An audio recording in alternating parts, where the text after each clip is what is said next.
오늘은 창세기 32장 야곱의 씨름을 알려진 브니엘에서의 체험의 이야기입니다. 여러분들은 씨름하면 어떤 생각이 떠오르세요?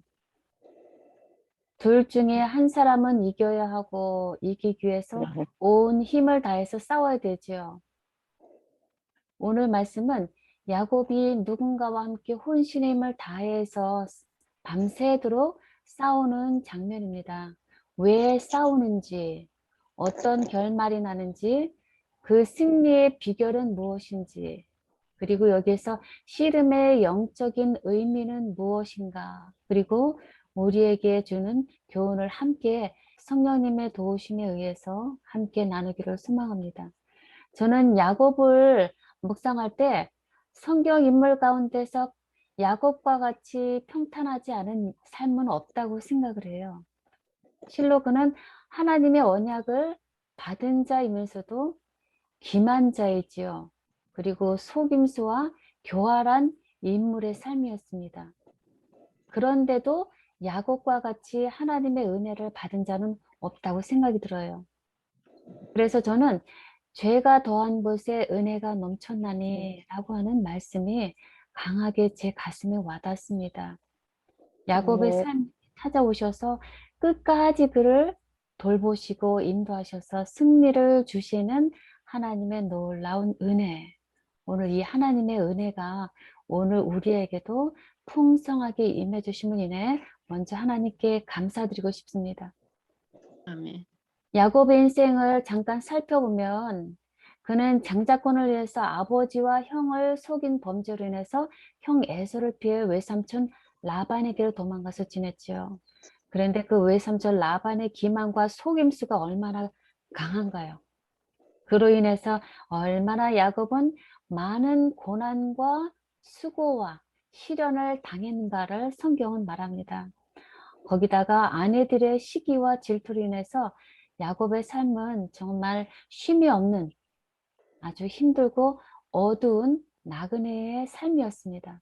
그러나 그 타향에서 그 숱한 역경과 괴로움 속에서도 하나님의 보호하심으로 양떼와 노비, 약대, 나귀 등 그 소유가 심히 풍부하였다고 합니다.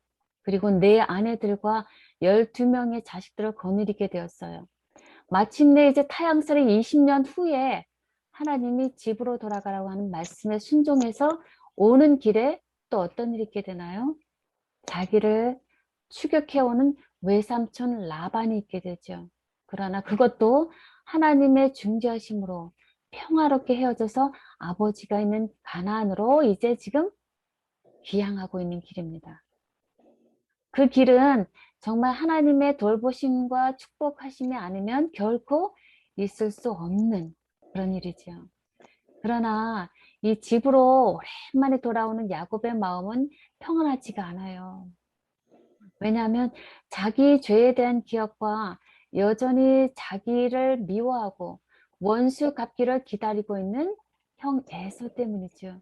자신의 꾀로 인해서 아버지와 형을 기만한 야곱의 생애는 집을 떠나올 때도 그랬고 다시 집으로 돌아올 때도 여전히 마음에 평안이 없습니다. 시편 1편에 보면 아기는 꾀를 좇고 그러므로 말미암아 형통치 못한 바람에 나는 겨와 같다라는 말씀을 우리는 기억하고 있습니다. 한 발자국씩 가나안으로 가까이 올수록 고향 산천이 보일수록 그는 점점 더 불안하고 두려워지기 시작합니다. 그때 하나님은 야곱의 마음을 아시고 하나의 징조를 그에게 보여주시지요. 32장 1절 말씀입니다. 야곱이 그 길을 진행하더니 하나님의 사자들이 그를 만난지라. 야곱이 그를 볼 때 이르기를 이는 하나님의 군대라 하고 그 땅 이름을 마하나임이라 하였더라. 하나님은 야곱의 큰 무리들 앞과 뒤에서 그를 보호하는 하나님의 천사들을 야곱에게 보여주셨어요. 저가 너를 위하여 그 사자를 명하사 내 모든 길에 너를 지키게 하심이라 라는 하나님의 말씀이죠. 그 하나님의 은혜가 지금 야곱에게 함께하고 있습니다. 두려워하지 말라. 내가 너를 돌보고 있단다 라고 하시는 야곱을 향한 하나님의 마음이 우리에게 느껴지지요. 이렇게 눈동자같이 지키시고 주의 날개 그늘 아래 감추사 우리를 보호해 주시는 하나님의 은혜입니다. 이제 그로 말미암아 마음이 조금 평안해진 야곱은 세일 땅 에돔에 살고 있는 형 에서에게 사자들을 먼저 보내면서 자신이 돌아오고 있음을 알립니다. 신선을 보내는 거지요. 화평의 편지를 보내는 거지요. 아버지의 장자권을 빼앗을 것을 두려워할 에서를 위해서 자신의 소유가 이미 넉넉함을 알리고 내 주 에서에게 주의 종 야곱이 은혜 받기를 원한다라는 소식을 전합니다. 그런데 어떤 일이 있나요? 사자들이 돌아와서 야곱에게 전한 소식은 형 에서가 군사 400명을 데리고 자신에게 온다는 무서운 소식입니다. 그야말로 야곱에게는 큰 위기가 다가온 것입니다. 성경은 이에 대해서 야곱이 심히 두렵고 답답하였다라고 기록합니다. 그의 가슴 속에 평생 우려했던 일이 실제 이제 그에게 닥친 것입니다. 그는 돌아왔던 길을 돌려서 삼촌에게 갈 수도 없고요. 이 거대한 가족 부대를 이끌고 다른 곳으로 갈 수도 없습니다. 진퇴양난에 처한 이 야곱의 처지는 홍해를 앞에 두고 뒤에 쫓아오는 바로의 군대 사이에서 이스라엘 백성들의 절망에 빠졌던 그 출애굽 당시의 모습을 떠오르게 했습니다. 그러나 이때 이스라엘 백성들의 모세를 향한 그 숱한 원망과 절규에도 불구하고 그들의 지도자 모세는 어떻게 합니까? 믿음으로 담대하게 백성들에게 말합니다. 너희는 두려워 말고 가만히 서서 여호와께서 오늘날 너희를 위하여 행하시는 구원을 보라. 여호와께서 너희를 위하여 싸우시리니 너희는 가만히 있을지니라 라고 백성들에게 믿음의 말을 선포합니다. 그때 여호와 그 말씀에 의지해서 지팡이를 들어 기적을 통해 놀라운 구원을 받았지요. 그로 인해서 이스라엘 백성들은 여호와를 경외하며 여호와 그 종 모세를 믿었더라라고 기록하고 있습니다. 그런 모세와 달리 지금 야곱은 어떻습니까? 그는 여전히 자신의 꾀와 수단으로 그 위기를 막으려고 합니다. 그는 서둘러서 양과 소와 약대들을 두 떼로 나누고 한 떼를 치면 다른 한 떼는 도망가야겠다 하는 그 계획을 세웁니다. 얼마나 그 큰 야곱의 무리들이 공포와 혼란에 빠졌을까 우리는 생각할 수 있지요. 야곱에게 이런 일이 있을 것을 아시는 하나님께서는 그가 두려워하지 않도록 수많은 천사들의 두 무리를 이미 보여주셔서 두려워하지 말도록 보증을 주셨습니다. 그럴지라도 자신의 생각과 계획을 앞세우는 야곱의 모습에서 아직도 자신을 내려놓지 못하고 하나님을 앞서가는 야곱의 모습을 확인하게 되죠. 야곱은 자신이 할 수 있는 모든 것을 다 준비한 후에 이제 하나님을 찾습니다. 절망 가운데 회개하는 마음으로 은혜 베풀어 주시기를 기도합니다. 이렇게 말씀하지요. 아브라함의 하나님, 이삭의 하나님, 여호와여, 주께서 전에 내게 명하기를 내 고향으로 돌아가라. 내가 내게 은혜를 베풀리라 하셨나이다. 나는 주께서 주의 종에게 베푸신 모든 은총과 진리를 조금이라도 감당할 수 없사오니 내가 내 지팡이만 가지고 이 요단을 건넜더니 지금은 두 때나 이루었나이다. 내가 주께 간구하오니 내 형 에서의 손에서 나를 건져내 주시옵소서. 내가 그를 두려워함은 그가 와서 나와 내 처자들을 칠까 겁냄이니이다 라고 기도합니다. 먼저 야곱은 자신의 도망하던 시절 베델에서 주신 하나님의 언약을 붙였습니다. 자신이 지금까지 보호받았고 앞으로도 보호해 주시기를 은혜를 구합니다. 그리고 빈몸으로 떠나왔지만 자신에게 지금 베풀어 주신 하나님의 놀라운 은혜에 감사합니다. 또 형 에서의 복수의 손에서 자신과 가족들을 보호해 주시기를 간절한 마음으로 구합니다. 그리고 야곱은 하나님의 약속대로 자신의 씨로 바다에 셀 수 없는 모래와 같이 많게 하리라고 하신 약속을 다시 떠올리면서 하나님을 찾습니다. 지금 야곱은 형 에서로부터의 물리적인 안전을 위한 기도를 합니다.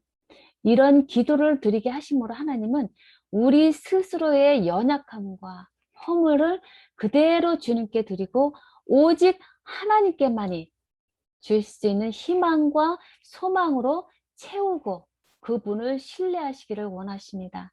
그 연단을 위해서 하나님은 위기와 고난을 야곱에게, 우리에게 허용하시는 것이지요. 그래서 하나님은 다윗에게 사울 왕을 통해서 어려움을 겪게 하셨고요. 또 이스라엘 백성들에게 광야길을 허락하셨고요. 그리고 이 다른 이웃 나라들로부터 징벌들을 허락하셨습니다.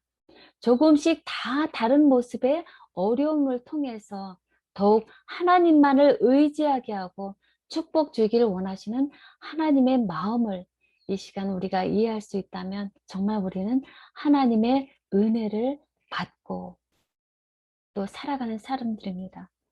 야곱은 이제 형 에서를 위해서 자신의 소유 중에서 예물을 준비해서 종들을 통해 먼저 맡겨 보냅니다. 제가 이 성경을 세어보니까 가축들이 550마리나 되는 어마어마한 예물들입니다. 얼마나 하나님께서 야곱에게 크나큰 축복을 주셨는가를 우리가 알 수 있습니다. 예물 550마리나 되는 가축들을 각 떼가 서로 떨어지도록 해서 먼저 보내는 그의 인간적인 꾀와 수단을 보게 됩니다. 바로 예물로 그 문제를 해결하려는 것이지요. 그리고 이제 자신은 밤에 일어나서 두 아내와 두 여종과 11아들을 야복 나루를 건네고 그의 모든 소유도 다 보내고 이제 야곱은 홀로 뒤에 밤에 남았습니다. 자신의 죄로 인해서 가족들과 그 모든 이들에게 이 위험이 닥쳤음에 대한 죄책감으로 두려워하면서 눈물로 탄식하고 있는 그 야곱의 고통과 번민을 우리는 이해할 수 있습니다. 지금 가장 이 절망적인 위기의 때에 야곱의 오직 유일한 희망은 하나님에게만 있죠.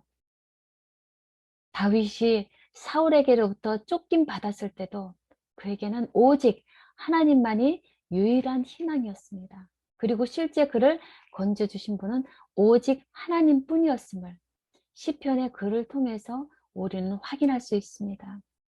우리의 환난을 아시는 하나님께서 우리에게도 그에게 나아오라고 초청하시는 그 은혜가 있음으로 인해 우리는 얼마나 감사한가요? 그 가장 두렵고 캄캄한 그 순간에 야곱은 하나님을 향해 간절한 마음으로 도움을 부르짖습니다. 그때 누군가 그의 어깨를 잡지요. 그 손길을 느낀 야곱은 적으로 알고 지지 않기 위해서 온 힘을 다해 싸웁니다. 야곱은 새벽이 되기까지 온 힘을 다해서 그 사람과 씨름합니다. 그를 돕기 위해 온 천사를 원수로 알고 싸우고 있는 야곱에게 그 천사는 그 손가락으로 야곱의 환도뼈를 칩니다. 그 뼈가 왜굴됨으로 인해 야곱은 다리를 절게 되죠. 이제 야곱은 이 이상한 사람이 초능력을 가진 천사임을 알게 됩니다.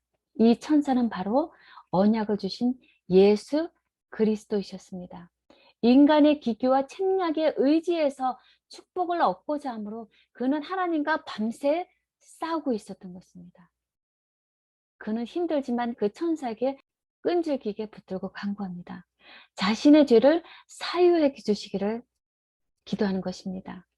저는 이 복된 시간에 라는 참 부드럽고 아름다운 찬미를 기억하게 됐습니다. 얼마나 아름다운 찬미인가요? 이 복된 시간을 즐기네 라고 끝을 맺습니다. 이 복된 시간을 즐기네. 기도를 주께 나아가 하나님께 주고받는 영혼의 기쁜 대화로 표현한 것이죠. 그러나 지금 이 야곱이 하는 기도는 그런 종류가 아니라 격정적이고 강한 생과 사가 달린 선과 악 사이에서 살기 위해 지르는 절규이자 비명 같은 영혼의 씨름입니다. 기도의 씨름입니다. 이제 그는 그 자신의 뜻과 계획으로 속임수로 장자권을 차지했던 그 죄를 깨닫게 되었습니다. 하나님의 뜻과 방법대로 주실 것을 믿지 않고 자신의 노력대로 이루었던 자신의 죄로부터 용서받기를 간절히 원합니다. 장자의 명분을 받은 그 시간부터 평생에 걸쳐 그를 붙들고 있던 자신의 죄에 대한 자각과 죄에서 해방받기를 원하는 그는 혼신의 힘을 다해서 천사를 붙듭니다. 이때 사단은 야곱의 죄로부터 멸망으로 하나님으로부터 멀어지게 하려고 합니다. 자기 정죄로 포기하려고 하는 것이죠. 그런데 그 천사도 날이 세려하니 나로 가게 하라 라고 합니다. 왜 천사는 가려 할까요? 이 질문에 대한 답을 보조와 선지자에는 이렇게 답을 합니다. 하늘의 사자는 그의 믿음을 시험하기 위해 그의 죄를 생각나게 하고 그에게서 빠져나가려 애를 썼다. 호세아 12장 4절에 보면 야곱은 밤새도록 울면서 하나님께 간구했다라고 말합니다. 나를 변화시켜 주옵소서라고 하는 탄원입니다. 상한 심령, 상하고 통해하는 마음으로 온 힘을 다해서 하나님께 필사적으로 간구합니다. 그 극심한 통증 가운데서도 그는 죽을 힘을 다해서 자신의 구원을 위해서 매달립니다. 내게 축복하지 않으면 가게 하지 않겠다라고 매달립니다. 야곱은 자기가 죄를 회개한 것을 지적하고 구원을 탄원하면서 열렬히 간청했습니다. 하나님은 우리도 믿음과 인내로 그분의 능력에 대한 우리의 확신을 시험하실 것입니다. 이런 야곱의 죄로부터의 사유함을 위해 간구한 경험이 여러분들도 있으시리라 봅니다. 제 자신의 죄짐에 눌려서 정말 죄로부터 질식할 것 같은 그런 순간이 제게도 있었습니다. 제 생각 가득히 죄의 무거운 죄밖에 없었을 때 하나님은 기도하게 하셨습니다. 죄에 대한 미움과 죄짐으로부터 해방시켜 주시기를 예수님께 기도할 때 제 가슴은 터질 것 같았습니다. 목 놓아 부르짖으면서 가슴 치며 죄에서 정결케 해주시기를 간절히 탄원했습니다. 그리고 그 후로 제게는 강같은 평안한 마음을 하나님께서 허락해 주셨고, 그래서 저는 하나님이 제 기도를 받아주셨음을 확신하게 되었습니다. 죄로부터의 사유함은 오직 예수님께로부터만 주어진 것입니다. 야곱은 그 무서운 시련을 자신의 힘으로는 이길 수 없음을 절실히 깨닫게 되었습니다. 그에게 죄로부터 승리를 주실 수 있는 유일하신 분, 예수님께 야곱은 끝까지 매달렸습니다. 예수님은 약속대로 야곱과 이미 늘 함께 오셨지요. 그리고 두려움과 절망 중인 야곱과 함께 하시기에 그 자리에 오셨습니다. 그에게 축복 주시기에 오셨습니다.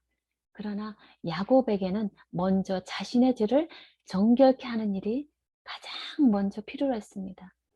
이전에 아버지 이삭이 내가 누구냐 하는 질문에 야곱은 에서라고 답을 했습니다.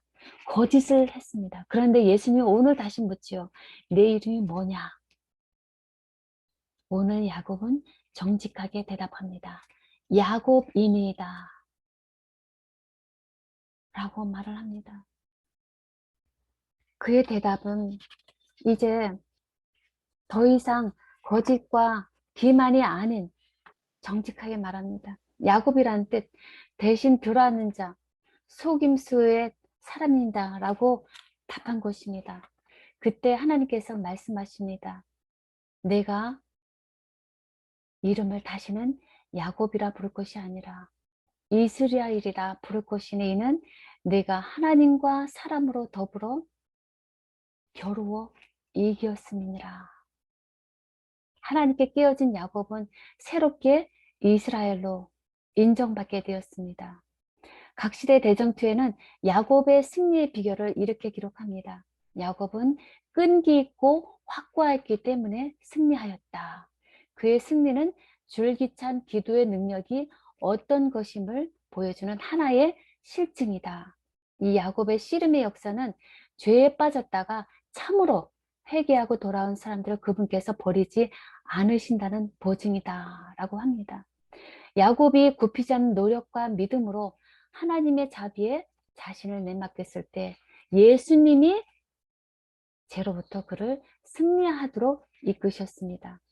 세상적인 것이 아닌 영원한 것, 더 중요한 것을 갈망하는 야곱의 갈망을 다 아시고 그의 더러운 품성들을 벗기시고 죄로부터 자유함을 주시고 이제 하나님은 그로 더불어 겨루어 이긴 자다라고 선포하십니다. 그리고 형 에서와 외손자 라반과의 싸움에서 보호하시고 이기게 하시고 승리케 하신 예수님은 그를 사람으로 더불어 이긴 자다라고 선포하십니다.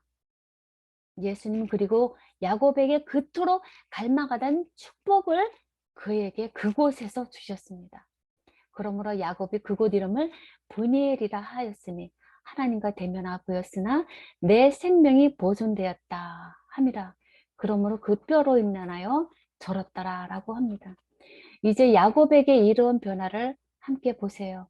이스라엘이라는 영광스러운 이름을 그에게 허락하셔서 새 사람으로 변화되었습니다. 거짓과 불신과 자아 사랑을 극복한 사람이 되었습니다. 하나님의 얼굴 빛이 야곱의 내면에 비치기 시작하자 이제까지 그를 괴롭혔던 두려움이 사라졌습니다. 그의 죄가 용서받았습니다. 그러므로 하나님과 화목되어서 인생의 문제가 해결되었습니다. 이 모든 것들은 오직 예수 그리스도를 통해서만 얻을 수 있는 것이죠. 야곱은 무사히 고향에 돌아오게 되었습니다. 이 야곱의 힘과 수단으로는 결코 있을 수 없는 승리를 자신을 하나님께 내맡기고 승리함으로 얻게 되었습니다. 이 브니엘에서의 경험, 이것이 그의 인생의 큰 전환점이 된 것이죠.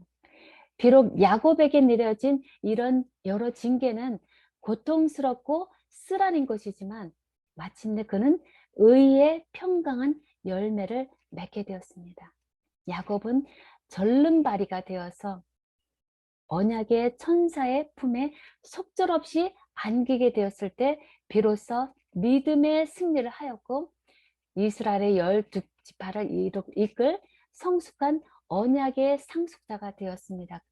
그러므로 이제 그는 완전한 하나님의 능력만 의지하는 자아를 굴복하여서 그분의 능력에 의지하며 사는 새 삶이 되었습니다. 이것을 사도 바울도 말씀하지요. 자신의 연약한 것을 자랑하는 사도 바울. 그래서 그는 그리스도의 능력으로 내게 머물게 하려 합니다. 내가 약할 그때에 곧 강함이라 라고 사도 바울도 고백했습니다. 그때 이후로 야곱은 더 이상 그 자신의 이전의 품성, 기만과 속임수와 교활이 그의 삶 가운데 더 이상 나타나지 않고 아브라함과 이삭의 믿음을 소유한 자로 나타나게 됩니다. 그렇기에 하나님은 아브라함과 이삭이 아닌 야곱을 들어 쓰셔서 이스라엘 민족의 조상으로 삼으셨지요. 이렇게 가장 허물 많은 야곱일지라도 하나님 안에서 변화될 수 있음을 우리에게 하나님께서 희망으로 주십니다. 씹는 대로 거두는 법칙에 의하면 야곱은 멸망받을 죄인이지요. 그러나 하나님은 그를 끝까지 사랑하시고 인도하셔서 하나님 안에서의 승리를 허락하셨습니다. 야곱의 승리는 자신이 아무것도 아닌 존재임을 깨닫고 하나님을 믿고 순종할 때 하나님께서 주시는 승리입니다. 우리에게는 이제 마지막 시대에 반드시 하나님 앞에 홀로 서는 야곱의 환란의 때가 올 것입니다. 야곱의 환란의 때, 이것은 정말 야곱이 겪었던 것 같은 무서운 두려운 시간이 될 것입니다. 그때 우리는 하나님 앞에 자신의 모든 죄를 정결케 하는 작업이 반드시 필요합니다. 우리가 자신의 죄된 형편을 깨달을 때 비로소 우리는 하나님과 화목할 수 있지요. 우리는 죄로 더러워진 그대로 예수님께 나아가서 그분께 모두 다 내드려야 합니다. 그럴 때 믿음으로 드리는 간절한 믿음의 탄원의 기도는 생과 사를 가르는 강력한 무기가 될 것입니다. 예수님은 그때 더할 수 없는 은혜로 당신의 십자가의 보혈로 우리를 사하시고 축복하실 것입니다. 이런 분이엘의 경험이 우리에게도 반드시 필요합니다. 그러나 하나님은 야곱을 돌보시고 승리하신 것처럼 우리 남은 무리들에게도 동일한 승리로 주실 것이라고 약속하셨습니다. 예레미야 30장 7절에 야곱의 환난의 때가 되미로다마는 그가 이에서 구하여 냄을 얻으리로다 라고 약속하셨습니다. 얼마나 우리들에게 소망을 주시는 말씀인가요? 우리를 그 환난 가운데서 구하여 이기게 하겠다고 말씀하셨습니다. 왜 하나님은 이런 허물 많은 야곱을 구원하시고 또 우리들을 구원하시기 원하십니까? 로마서 5장 20절 21절에는 죄가 더한 곳에 은혜가 더욱 넘쳤으나니 이는 죄가 사망 안에서 왕노릇한 것 같이 은혜도 또한 이로 말미암아 왕노릇하여 우리 주 예수 그리스도로 말미암아 영생에 이르게 하려 함이라 라고 하셨습니다. 죄인을 사랑하시고 예수 그리스도로 말미암아 영생을 주시고자 하십니다. 그 앞에 있는 즐거움을 위하여 십자가를 참으사 부끄러움을 개의치 아니하시는 예수님의 은혜가 우리를 지금도 살리고 계십니다. 그 놀라운 우리를 향한 예수님의 은혜에 진심으로 이 시간 다시 한번 감사와 찬양 드리고 싶습니다. 우리는 곧 얼굴과 얼굴을 대하여 볼 것입니다. 그리고 그에 계신 그대로 우리는 예수님을 볼 것입니다. 그러므로 소망의 주여 우리를 온전케 하시는 예수님을 매 순간 놓치지 않고 동의하면서 주님 오시는 그날 예수님을 뵙는 귀한 축복을 함께 누리시는 우리 모두가 되시기를 간절히 소망하면서 말씀 마치도록 하겠습니다.